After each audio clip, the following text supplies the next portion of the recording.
What's good, YouTube? It's your boy Ordinary Tone here, back with another video. Today I'll be reacting to another anime video. I love these anime videos. They just are my type of videos, you feel me? Because I don't know, I don't talk too much people about animes. This anime I did fortunately watch. This anime, if you have not watched it, I'm pretty sure they're gonna say the name of it. I forgot the name of it. Um, I don't want to say, is it called a anonymity? With Pizza Hut's $7 Deal Lovers menu, we're giving you all your favorites for just $7 each and 7 whole seconds to scan this QR code and order. You got this. You've been scanning QR codes for years. So This is your moment. No one out Pizza's Delight. get this and get straight into the video. And it's a 40-minute video, so I won't be talking long. I'll mainly just be watching, basically reacting.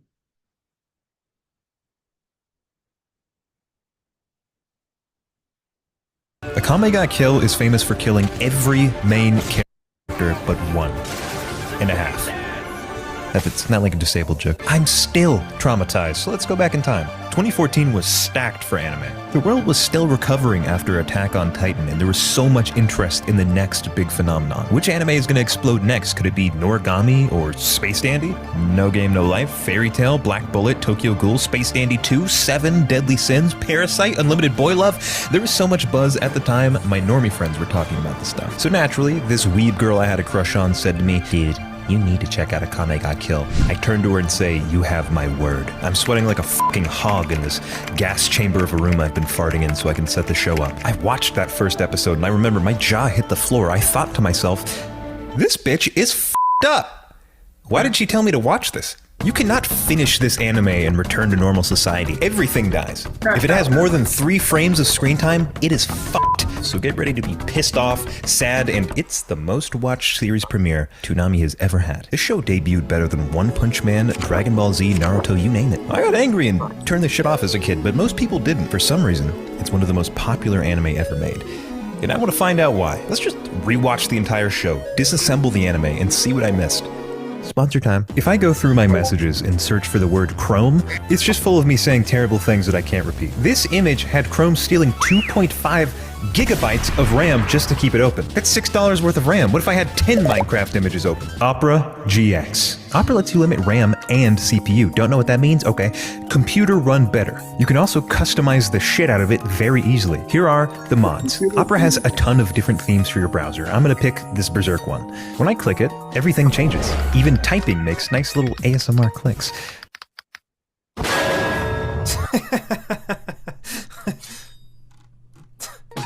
It adds background noise, sounds when you open new tabs, sounds when you close new tabs, new colors, dedicated wallpapers. Back to the Like that 2016 Berserk Clang sounds. Fucking terrible. You're very observant. I know you caught that. What's really cool about Opera is you can customize your mods like nothing. Here's an anime mod I found. I can use the sounds from this one while keeping the aesthetic of the Berserk mod. Now I can relax. Or maybe you want a different wallpaper. That might. I'm so We're about sorry. to talk about in an ancient empire far, far away, an evil man uses the emperor like a puppet. People live in fear of lecherous rulers who treat their subjects like slaves. Public executions are commonplace, and dangerous beasts roam outside the castle walls. Beasts that our main character doesn't give a fuck about. He's that guy. Tatsumi is an ambitious young man who can't wait to head to the Empire, become a soldier, and prove himself on the battlefield, alongside his best friends in the world. He doesn't know that the Empire killed Epstein. He doesn't know that perverts rule the nation he lives in. So after he saves some dudes, they're like, "Hey man, I've heard the capital is super dangerous these days." And Tatsumi's like, "Word. They let black people in there." What? No! Yes! No! No, that's not what I mean. What's wrong? His journey begins. He speeds through the capital, finally reaches the application building, and pulls his fucking sword out because he didn't get the position he wanted. So that plan is done for, and as he's figuring out what to do, a pair of tits with eyes and a mouth and legs and arms approaches him. She's got a plan for him. Money is everything in the capital, and since she has a pal in the army, all Tatsumi has to do is hook her up with some cash. He'd skip all those ranks and go straight up to cap. Fuck! The boobs distracted us, Tatsumi. She was lying. He's left penniless on the side of the road. Excuse me. Do you want to be sex trafficked? Sure, but you're driving. He gets adopted by this super nice family of nobles until he can get back on his feet. This is probably the most chill period of the entire show. So chill, I pulled out my f***ing phone and started dissociating. Boring. Show something. Arms are supposed to be here. A group of assassins called Night Raid sieged the house to steal everything from these people. And they are some monsters. So what are you going to do, Tatsumi? Oh, he gets back into the fight despite it being hopeless. You bitch! Lex saves him once. Twice, actually, because the boobs from earlier come to save his ass. But wait, why would cold-blooded assassin save this guy? Earlier you were concerned we were here to kill innocent people. Huh? Here it is. Welcome to the capital, kid. What is all this? Yeah. Sayu. No. That's Sayu. Is it you? It's me. I love anime. Ieyasu? Tatsumi's best friends were mangled beyond recognition, drugged, and tortured for days. These nobles picked up his friends in the exact same way they did with him, and we had every sign. Do you want to be sex trafficked? This couldn't be true. What say you in your defense? I did it, okay? These trash are just worthless filth. They're nothing but livestock for me to use as I see fit. You fucking idiot. Oh my god, Tatsumi is the coolest guy ever. Having seen the coolest thing ever, Tatsumi's last friend in this world goes out peacefully. Night Raid scoops him up and decides to adopt him. For real this time. Night Raid is an underground organization dedicated to taking down the Empire, one bad guy at a time. Their members? Akame, the autistic assassin. With her sword, Murasame, she can kill any living thing with a single cut. She also really likes Freddy Fazbear. Balat, the Pompadiddler. He wears an indestructible suit of armor that for some reason gets fucking destructed. He's also very chill and very gay. And yes, he's gay. Really? Mine is a flat-chested tsundere archetype with a gun called Pumpkin. The reason why Pumpkin is named Pumpkin was never explained. Much like Akame, Shiel is on the spectrum and wields scissors. The scissors have no special properties. Lubbock. Boob Girl turns into a cat and is very mischievous, and Najinda, their leader. She smokes and sits all day. Together, they are Night Raid, the baddest motherfuckers this kingdom has ever had to deal with. Tatsumi's got to get on their level somehow, so they're like, alright, we want you to kill the ogre. He's this nasty bad guy that's been taking bribes and framing innocent people for it. If you cross him, he'll have everyone you know executed with a smile on his face. Tatsumi turns to his gang and says, I got this. He gets his attention by having something very important to say. Tatsumi leads the ogre to this lonesome alley. Slowly, he whets his resolve and says, Oh, sir, you can use this belly and butt of mine as you wish. Just don't hurt me. I should have known it was something like that. The whole time I was pretending!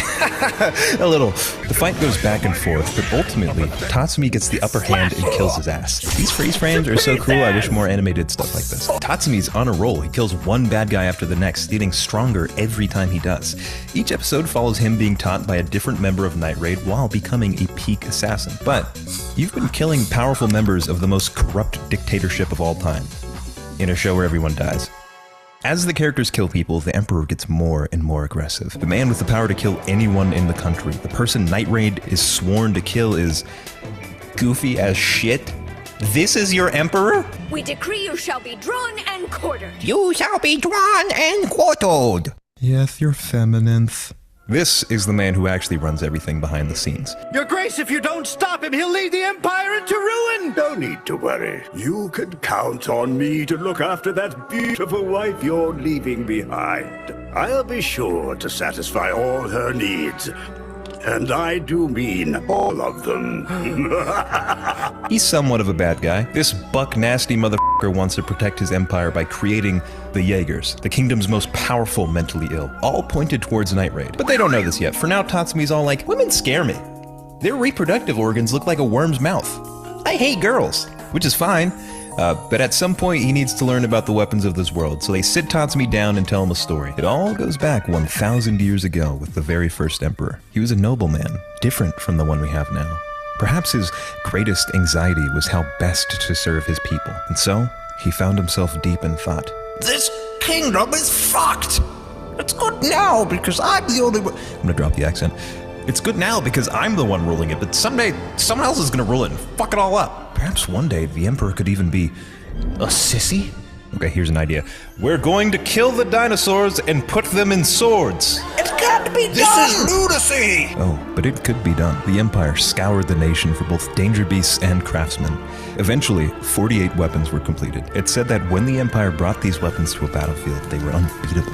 Holy shit, are you sure those were dinosaurs we put in the fucking swords? And who came up with the scissors one? But under the Emperor's nose, he was slowly building up his own worst enemy.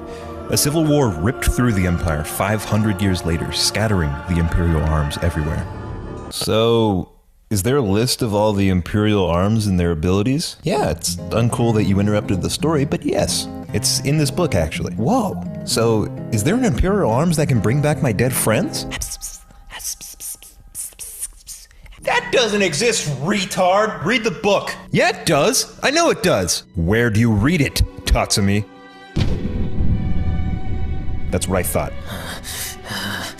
You like black people anyway, I don't want to be here. Tatsumi is quite bummed because he knows for sure now that he's never going to see his friends again. Shield, this sweetie, comes outside and just listens to him and lets him cry. Sometimes that's all you need. That's how I knew she was going to die first. Why are you suddenly giving this girl screen time? The next part of the anime is interesting because I noticed in my notes I'd typed, I really do be dissociating through most of this anime. Followed by, this anime is fucked up. Tatsumi gets lost in the city during some filler adventure and this knight helps him out. She has a dog. Ow! Ow! Ow! Ow! Fuck! Ow! Later, Shield and Mine are doing an operation. Aw, damn, girl, you're crazy? Why are you crazy? Seiryu ubiquitous. She's in love with justice and wants to avenge her master. The Ogre, from episode 2. Damn! She easily identified Night Raid using wanted posters that are hung up literally everywhere. This is what bothers me about this show. Finally! This is what really bothers me about the show. Hey, Glasses, maybe if you change out of that stinky ass dress for once, be quiet, bitch, and wear literally anything else, people wouldn't recognize you. Shut up for 3 seconds. It's so silly. No one ever wears a mask in this show, so their identities are just public domain. You're assassins. Start assassin. Oh my god, they're fighting now. Seiryu's Imperial arm recovers from nearly any attack. It even shrugs off Mine's thug-style shooting. In Shield's scissors. Shield gets the upper hand because her trump card makes her scissors really bright, which bad guys are weak to, which costs Seiryu both her arms. She goes to finish the job, but True justice always wins! That's part of her body?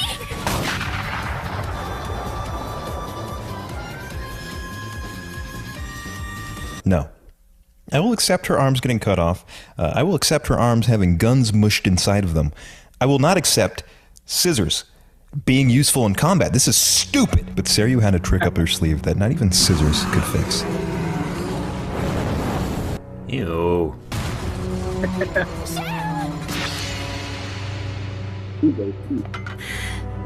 Wait, don't smile after an anime fight. And so Shield dies, eaten by a psychopath and her pet monster. This is the first death that really matters in the show, and everyone feels it, especially Tatsumi, who had just gotten close to her. Shut up! It's time for a training arc. Tatsumi won't ever lose someone close to him again, and he's gonna need Balat's help. Soon, you're gonna be looking at a completely different main character. But the kingdom isn't sitting still either. This beautiful, fertile, blue-haired queen has just arrived. She's my girlfriend. Not much is known about Esdeath other than the fact that she lives to kill. With complete domination over ice, she's been able to take on entire armies, and that's without her 3 bodyguards. If anyone can kill every member of Night Raid, it's her. She's also my girlfriend. Ow!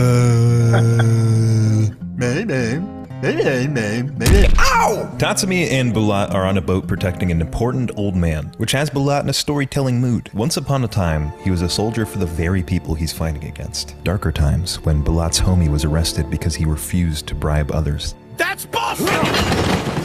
I am going back to the capital to plead my case. Despite the position I'm in at the moment, I have done nothing wrong.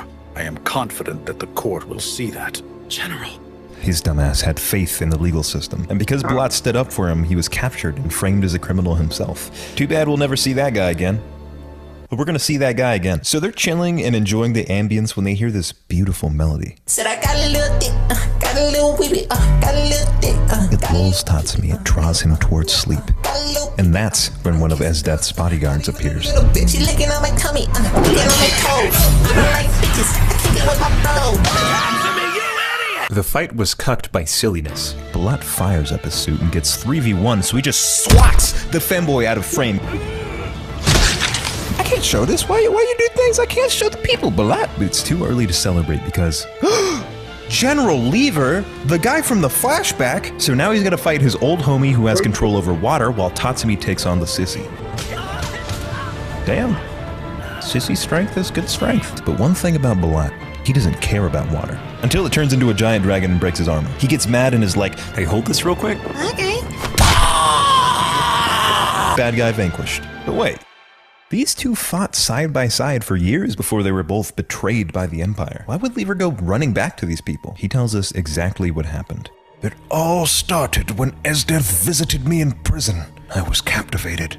Her breasts were just sitting there, boobing. Have you seen them, Balat? I lick toes, Balat. Souls! This is more or less what he said, and in a spiteful last move, he reveals that the whole fight, Balat was secretly poisoned.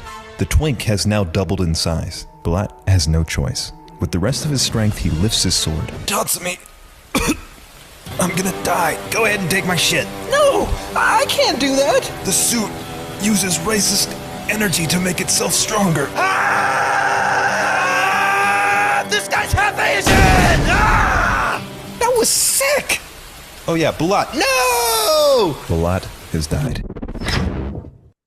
The Empire is somehow even more restless than normal. Across each corner of the nation, psychopaths have been gathering. Akame's sister, who cheers atop a mountain of corpses. A man who's burnt down entire villages. Seiryu and her pet monster. Esdeath is making her next move by establishing the Jaegers. Everyone in this group is a trained killer. 3 of them are kind of silly. For example, Wave smells like dumpster pussy, which isn't odd for his profession as he is a fisherman. So why is he so strong? Why does he have the exact same imperial arms as Tatsumi? He's merely a fisherman. He brings fish to the Jaeger meeting. The pyromancer guy's named Balls. He just be baking brownies and shit. This guy doesn't matter, and that leaves us with Dr. Stylish, arguably the most psychotic of the Jaegers. He's a man who'll experiment on his own soldiers if it suits him. He has also been heavily hinted to be homosexual and enjoyed hitting on his fellow male Jaegers. Thank you, Wiki. All the players have arrived, and it's already time for their first mission. Get Esdeath a boyfriend. This is not a joke. Esdeath is looking for a boyfriend that is both a twink and a badass. The sole solution she arrives at is to make a battle royale to find her husband. Tatsumi enters because they want to see what kind of shit Esdeath is up to, and he wins because he's been training like an animal. And let me show you how Esdeath reacts real quick. Huh? Starting today, you'll be mine and mine alone. We'll talk further in my room. Just the two of us.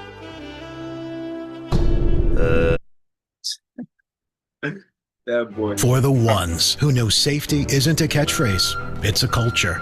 And the ones who help make sure everyone makes it home safe.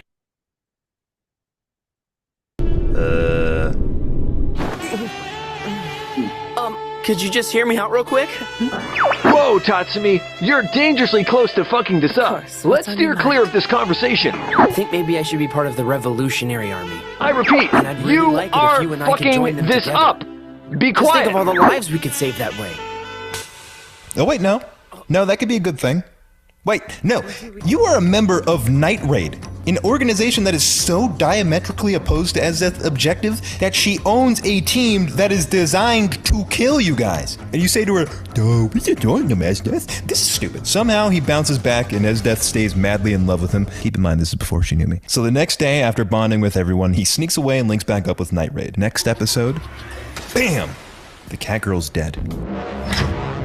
With no warning, Dr. Stylish leads his human experiments to Night Raid HQ. Akame starts working their intruders. This has got to be one of the best fights in the show, and I don't even know this guy's name. He spins around and skates on these knives, and you're like, oh, that's all he's got? Boom! Mouth gun. You slice off his arm and think he's done. Psych! I have another stupidly hidden gun for some reason. But as he gets bodied, there's another issue outside. Mine is about to... Wait, I know those things anywhere. She's alive! These fights are cool, but that's not the real reason why I'm spending time on this episode. Dr. Stylish doesn't mind that his goons are all being killed. He spread a thick, poisonous fog across the battlefield, debilitating all of our main characters. If nothing happens, one of them will die.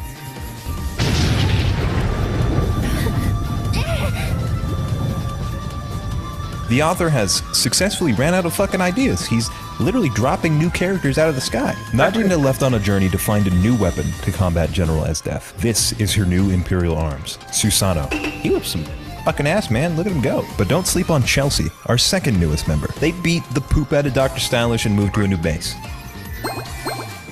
Seryu is truly tweaking over the death of Dr. Stylish. She's going, "Oh, the humanity! How could they kill that weird motherfucker?" Such a weirdo. Just know that before, the Jaegers were using kid gloves. Next time, they're getting serious. Come here, Tatsumi. Just forget all about that nasty. The fuck are you guys doing? Susano proves that he's a gangster and teaches Tatsumi how to fight, which comes in handy when he starts dismembering these innocent Digimon. I really wish he didn't do that. This guy's cool, but what about this Chelsea? I took the liberty of looking through all your old reports. Shell and Bulat were both killed in a recent battle. Those two were obviously incompetent. What?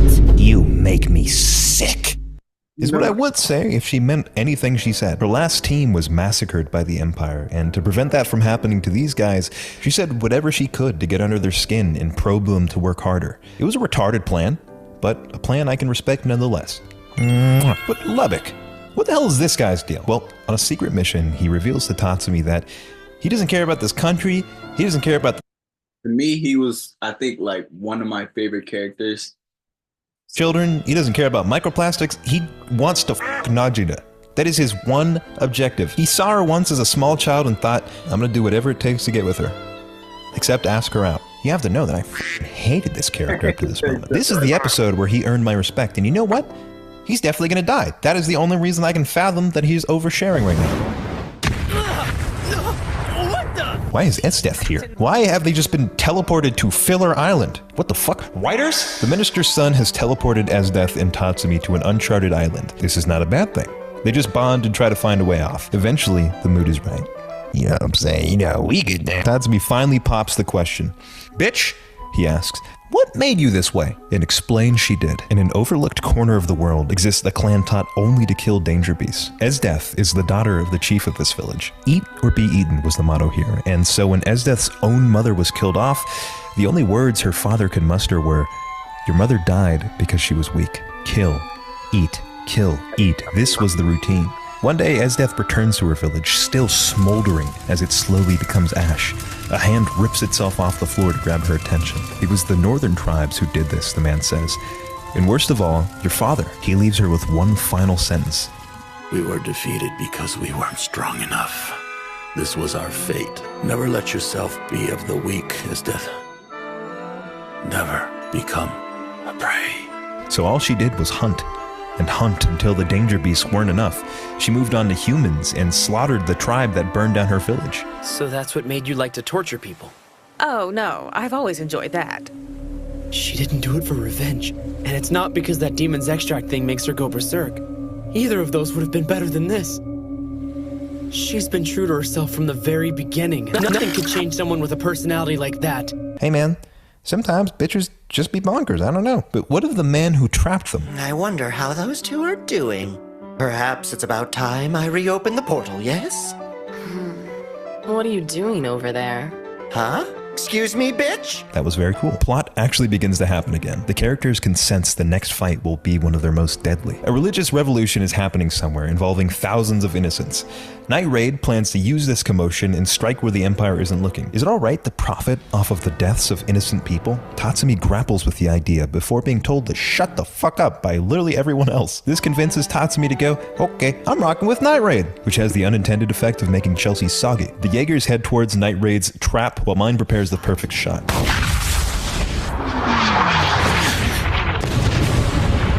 Wave is taken out of the fight. See ya. It's everyone versus everyone now. And this bitch has hacks. I've improved a lot since last we met. Now I can command any corpse I choose. Natura! Please put him to rest, Kurame. You grew up together. How could you say that, Akame?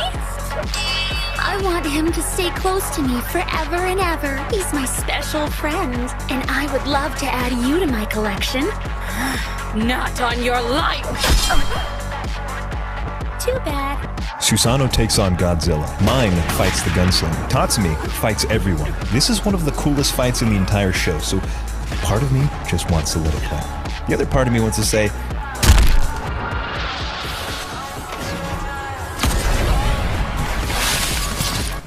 the fuck? Yeah. Ugh. Tatsumi punches a monkey's head off. Mine shoots her opponent and gets eaten by a frog, and Susanoo just becomes God real quick. But some people around this place are sore losers. Mazel tov! Everyone gets the fuck out of there after the explosion this guy starts. He's actually very interesting. Firstly, because his name is Balls, and that despite his appearance, he's kind, he's modest, and regrets the things he's done. He has a wife and kids. He has also been heavily hinted to be homosexual and enjoyed hitting on his fellow male Jaegers. You know that since I'm giving you all this background, he's gonna die. Shout out Balls. As silly as the show can be, his death is quite meaningful. You could argue that every person in the show deserves to die. As much as the main cast thinks they're in the right, there are people on the other side that think the exact same way. I want to do something stupid. What? No, I don't think that's a good idea. Nope. Listen to yourself, bitch. You sound stupid. Oh my god. That's exactly what you want. We killed one big bad guy, and why not chase down Kurume and kill her before she becomes a bigger problem? Lubbock is equally as retarded, so he goes, why not? I'll just tell the team. Meanwhile, the team is not giving a fuck. The lion girl just gets her arm sewn back on, mine is thotting around like usual. Bam! Lubbock breaks the news. But Chelsea is already there. Kurume, it's you. Thank goodness you're not injured. And for a while, it works. They even have a pleasant conversation. Slow. After sizing up every opportunity, she finds the perfect time to kill her. But we know that's not how this show works.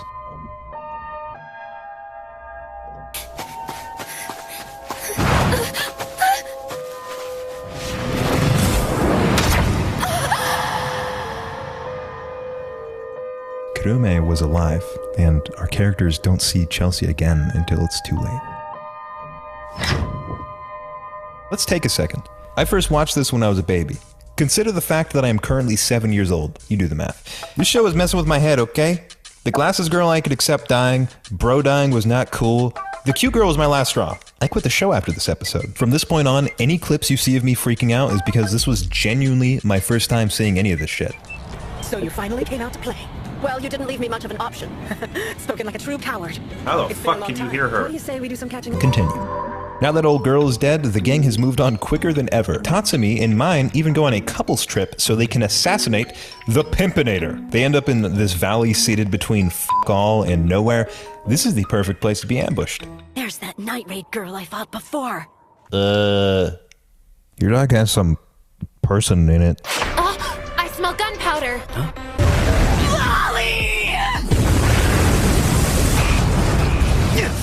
This certainly seemed to be after us. Seiryu ubiquitous, huh? Round 2. Which way is that bitch shooting from? Tatsumi ends up fighting this hot samurai chick while Mine deals with Seiryu. You can tell Tatsumi isn't the same guy we had at the start of the show. But can Mine take on this dog? This absolute throat demon? They shoot gadgets at each other. The fight is practically made-up nonsense versus laser beam. Seiryu keeps coming up with the most random moves you've ever seen, while Mine just kind of sits there going, duh, if I hold this gun, sparks come out. Mine starts getting her ass beat so bad, she starts thinking about her childhood, while Tatsumi ain't doing so hot either. The thing about flashbacks is, either the character is about to die, or they get the fuck up, grit their teeth, and absolutely laser beam shit. Seiryu tries to counter, but gets sliced into in one of the hardest action frames in anime. I hope I can show this. But in an anime like this, there's always a plot twist. No matter what the cost, all evil must be cast out. You've got 1 minute. What the hell? You bitch! Seiryu can't even die without pissing off the audience. She made me feel bad for the stupid dog. And as Mine's leg gives out, she accepts that this is the end. Here it comes! Finally, Tatsumi fucking say somebody, baby! It's just A little corny when they do shit like this right after. Let's see the live Scamboli reaction. As soon as this is all behind us, I need to tell you something. Oh, hell no. Can't you just tell me now? This bitch has just signed her death warrant. Why not? She's so confused, so conflicted. Oh, I never imagined she's I want to live for Signed her death warrant in the back. her death warrant. Why not? She's so confused, so conflicted. Oh, I never imagined she's I want to live for doomed. She's gonna fucking die. I mean, it's obvious now because she's decided to not tell him something until everything is over. She's probably gonna die, and she's gonna mouth the words that she was supposed to say to Tatsumi. Like, he's either not gonna hear it, or we, the audience, we're just not gonna be able to hear shit. Like, we are never gonna know what this bitch had on her mind. Next episode, Lubbock fucking dies. Showed how he died. Lubbock takes the minister's son down with him to hell, to which he responds like this. He's dead! How could you leave me? They were actually killing everyone. Can't change anything by grieving a little following, can we? In the process, Tatsumi is kidnapped like a cute maiden. Obviously, they gotta save Tatsumi and set up death flags for themselves, but Tatsumi is visited by Esdeath in prison. I'm just feeling like, real tired, like, let's link, let's cuddle, like, let me holler at you, like. What the fuck are you saying, Esdeath? Join me or I have to execute you. I will die for what I believe. This was actually a very cool thing to say, and is when I decided I genuinely like Tatsumi. The dude has done nothing but work hard, stay in his own lane, and get stronger every episode. Good guy. So this is where he's about to get his head fucking chopped off. As Tatsumi is to be executed, Mine hip fires her sniper towards mid. She could have ended the entire show if she just, I don't know, scoped in, and Najida comes barreling in on a flying manatee. All our fighters are here, baby, so expect at least a couple people to die. Susanoo goes straight for Esdeath and gets his ass beat instantly. Najida turns Susanoo into a Super Saiyan using her life force. If she does this one more time, she just dies on the spot. They have just enough strength to hold her off while Mine gets exploded like 400 feet in the goddamn air. I'm okay, Tatsumi. Don't you remember? I made a promise to... But she's not giving up. With her weapon, Pumpkin. My strength is pumpkin strength. Bitch, listen to yourself. My strength is pumpkin strength. Pumpkin strength isn't as good as human strength. Night Raid has the upper hand. Mine's fight reaches its conclusion. Both of them charge up some big fucking lasers, at least worth $10,000 of anime budget, shaving down Mine's Imperial arms to a husk. But there's a whole other fight going on. Susanoo is winning, but in the heat of battle, Esdeath pulls some of the finest anime bullshit I have ever seen in my entire life by freezing time. She doesn't just make ice, she can freeze time. These are two entirely different properties. Someone explain this shit to me. I quit. I'm done with this fucking show. Oh my god, this is the best show ever. With the very last of her life force, Najida powers up Sue, who's like, Y'all were some of the realest niggas I ever met. I want you to run away without me. Sue, you were... Yes, I was programmed to be black, Tatsumi. Always have been. Finn. Even as a racist, you're still my friend. We can't leave without you. Go before I change my mind. This is how the scene went. I didn't change anything. They run, not wanting to waste Sue's sacrifice. But the flag Mine set earlier rears its head. It was looking like my prediction was coming true. I don't quite know why she's dying, but she really is. However, I was wrong about one thing. I'm glad I fell in love with you. Mine. I love you. She ended up delivering her message to Tatsumi after all. No. Now, Mine. how the fuck did she die? Was it a chemo gun? Did the laser give her mega cancer? Did it boil her insides like a frog in the microwave? We'll never know. Night Raid is a ghost of its former self. They know that their next big fight is a suicide mission. Even the Jaegers have to grapple with Kurume coming down with a fatal illness due to childhood experiments. The two sisters confront each other for their final conversation. This fight is stupid. Bah humbug. Akame's sister wants to kill Akame so that they can be together forever because her sword animates dead people. But Akame's sister, you have super AIDS. You are not long for this world. So, the fuck you mean together forever? You mean together for 3 weeks? Akame goes on to eat 2 giant cartoon meats on bones the next episode after killing her sister. This is Night Raid's last fight together. They burst into the castle, but the hot guy that no one cares about arrives. Tiger Girl is like, I'll hold him back, go! Don't bother arguing, I'm gonna... Hey, where is everyone? I do want to talk about this guy though, because I think he is possibly the most retarded character ever? Run was a school teacher in a dirt-poor village, a village that was one day raided by bandits. So he turned to his government, who could give less than a shit about some poor dead kids. These people were rotten, corrupt. The only way for Run to fix this hell of a country was to break it from the inside. He joins the military and works his way up the ranks. But the same politicians he's trying to knock out of the job start dying left and right. Night Raid has been killing these people. To change the government was one thing, but to use violence to do so is absolutely deplorable. So he joins the fucking Jaegers, a team of murderous psychopaths, to exert violence against Night Raid. Either the author didn't care about this guy, the author didn't give a shit about me, or the anime studio was like, whatever. You cannot have written such a stupid motive. Elsewhere, the Femperor is being manipulated yet again. The minister tells him, and I'm not fucking with you, that he needs to blow up the entire kingdom if he wants to save it. This is really what happens. Akame and Tatsumi explode into the room, but they're too late. For Darth Estrogene has been reborn. The castle turns into a giant mech, which really hypes up the Emperor. I'm serious, he really gets excited about this. Yes! As he rips his own country apart, Tatsumi tries to stop him, which ends in an ass-whooping so potent, even the Jaegers begin to switch sides. But even with the help of Wave, their attacks do nothing. He's simply too big to hurt, and with Akame busy kicking ass elsewhere, they have to kill this giant thing alone. Nothing works until Tatsumi remembers the words of his dead homie. He tries one more time.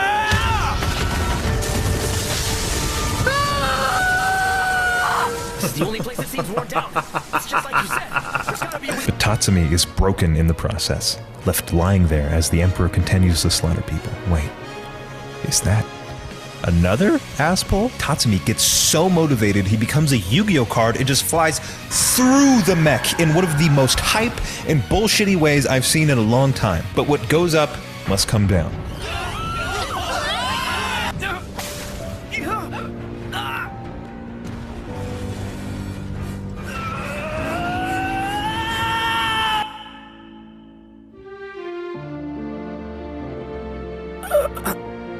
I'm sorry.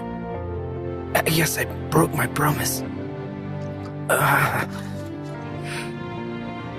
You gave me your word! You gave me your word! The main character is dead. It's me! Cause of death, flying backwards hard as fuck.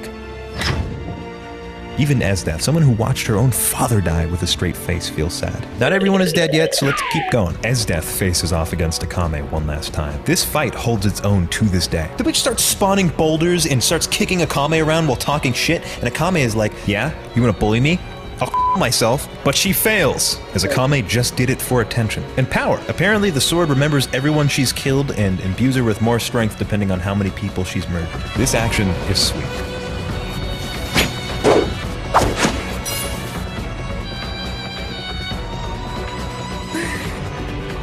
Anime bullshit, go!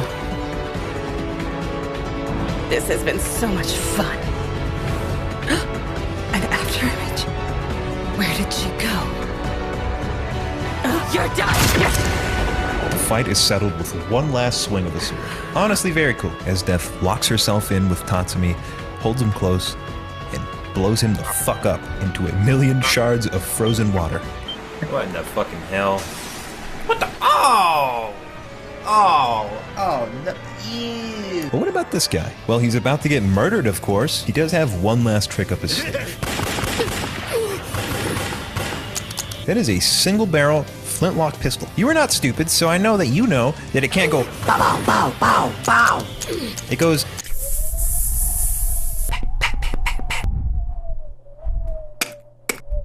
Whoops, this fucking piece of shit.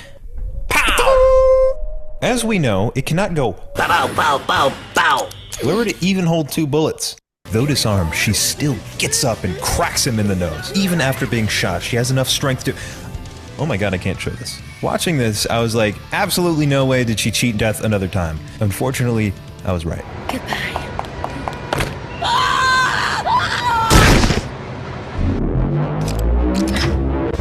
So how does the show end? Well, the Lord Inquirial himself accepts his fate as being executed. Najinda and Akame are the only ones left alive, but Najinda only has a few years left to live and rule the country. She's basically dead. So Akame is the only one who leaves this show unscathed. She faces Najinda, shakes her hand, and skedaddles. I'm going to end it right there. Thank you guys if you watched this video. I really do appreciate it. This was a long video, so I'm sorry, but at the same time, this was an amazing video. Thank you guys so much. If you guys enjoyed, and I'll see you guys later for sure. Through hard work, love, peace, and dedication, discipline, you'll be able to get anything in this world. Thank you guys. Nothing's impossible. Peace out.